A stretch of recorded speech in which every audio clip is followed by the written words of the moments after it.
이 자영업 하신 지는 오래되신 거예요? 그래도 한 9년 차 접어들게 된 것 같아요.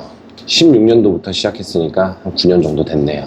요즘 자영업 상황이 정말 안 좋다고 주위에서 많이 그러시더라고요. 네네. 좀 사장님이 느끼고 있으신 요새 주변 현실이나 이런 것들은 좀 어때요?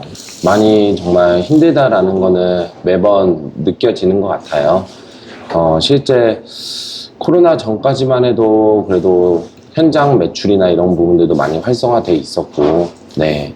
그랬는데 이제 코로나가 접어들게 되면서 이제 매출 부분이나 이런 규제, 정부 규제 이런 부분 때문에 조금은 많이 어려워졌다가 이게 코로나 끝나면은 괜찮겠지 하면서 이제 계속해서 버텨오고 있는데 코로나 끝나고도 실질적으로 경기 회복이 되고 있지 않다 보니까 많이 힘든 거는 사실이고요.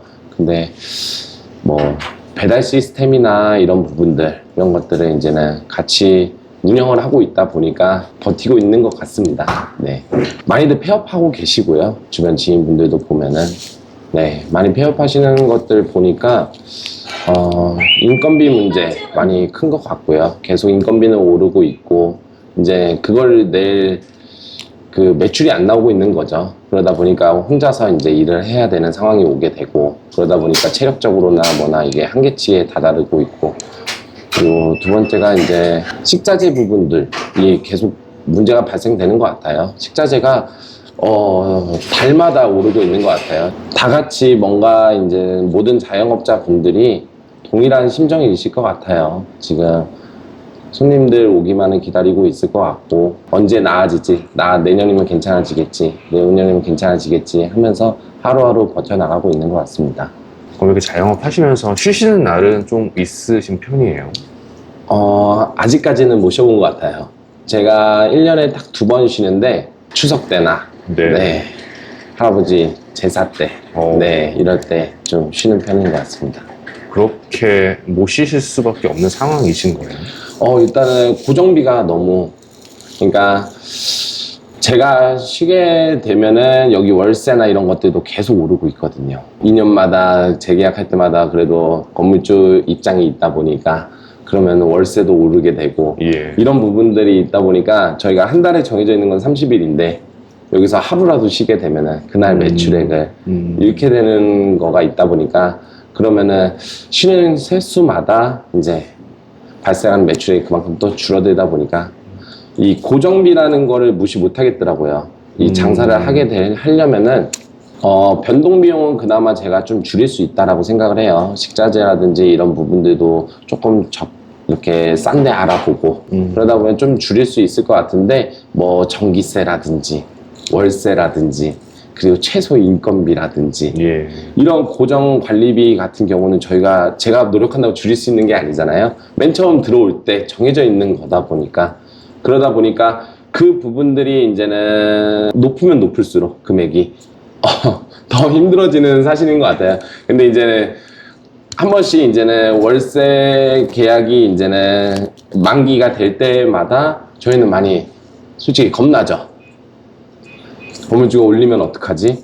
주변 상황을 보면 뭐 폐업하시는 자영업자분들도 많고 그렇게 이제 목격하시고 있다고 하시는데 사장님 상황은 지금 좀 어떠신 거예요? 저는 그래도 그나마 이제는 빵하고 커피를 같이 하고 있고 배달 서비스도 같이 하고 있거든요.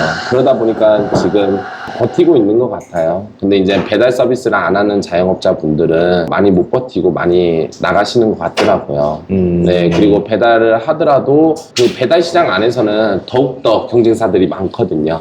그러다 보니까 그 안에서 또 어떻게 관리하냐 이런 거에 따라서도 매출액이 달라지다 보니까 그런 부분들이 많이 달리고 있는 것 같고. 그럼 그나마 이제 배달 시스템을 효과적으로 이용하셔가지고 그나마 선방하고 계시다. 네네네. 어떤 뭐 배달 시스템 이용하고 계신 거예요?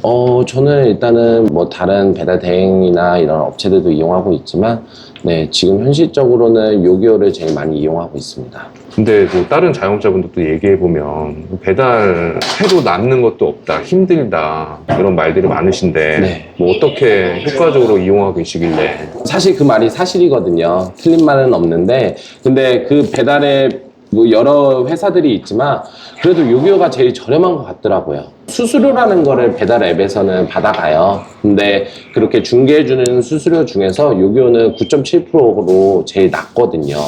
그래도 자영업자 입장에서는 제일 낮은 업체가 제일 이뻐 보이거든요. 그리고 더 열심히 할 수 있는 이유가 주문이 많으면 많을수록 4.7%까지 내려가는 시스템이 있더라고요. 그래서 실질적으로 저희는 9.7% 이하로 지금 수수료를 내고 있거든요. 그리고 이제는 뭐 요기요 같은 경우는 이제 요기패스라고 시스템이 따로 있는데, 요기패스를 이용하시는 이제는 고객님들은 이제 가게에서 뭐 가게 배달이든 요기요 배달이든 이렇게 해서 주문하셨을 때 실질적으로 배달비가 발생을 안 해요.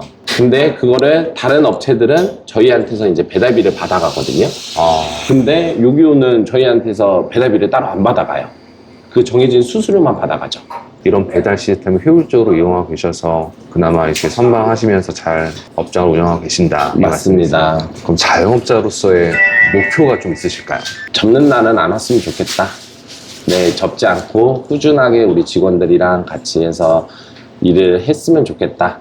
그게 자그마한 목표인 것 같아요. 네, 큰 목표보다는. 그럼 마지막으로 어떻게 보면은 좀 쉽지 않은 상황에서도 이렇게 열심히 장사하시면서 버티시는 이유가 있으시다면 뭘까요?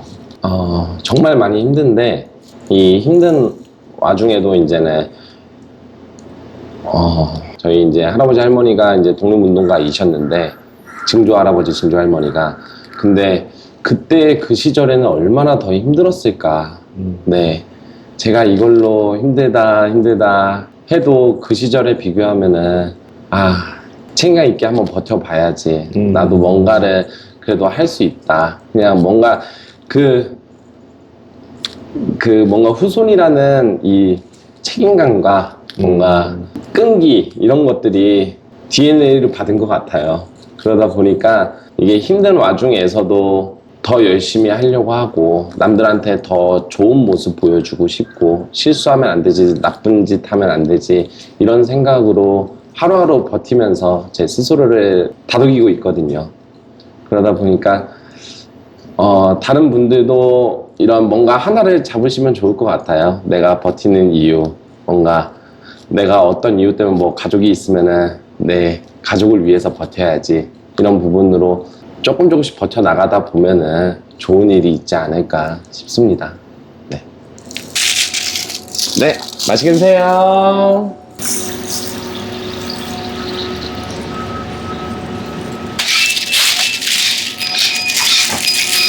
닭가슴살 샌드위치랑 아이스 아메리카노 시그니처요. 맞으시죠? 수고하세요.